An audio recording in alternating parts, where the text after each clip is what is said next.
İnsanlarla yox, nəhəng pitonla dil tapır.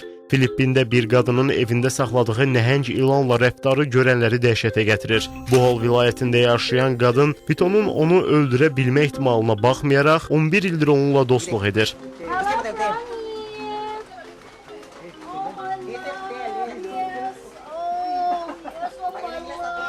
Sahibi onu tapanda ilanın uzunluğu cəmi 2 metr olub. 11 il ərzində ilanın boyu 8 metrə çatıb.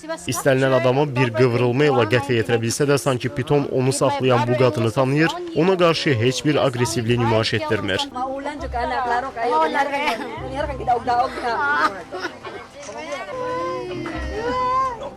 Çəkisi 200 kiloqramdan çox olan piton ilanını toyuq və donuz əti ilə bəslədiyini deyən Filippinli, onun sağlamlığı ilə da yaxından maraqlanır. Tez-tez 8 metrlik ilanı çimizdirən qadın onun dərisini dəyişməsinə də kömək edir.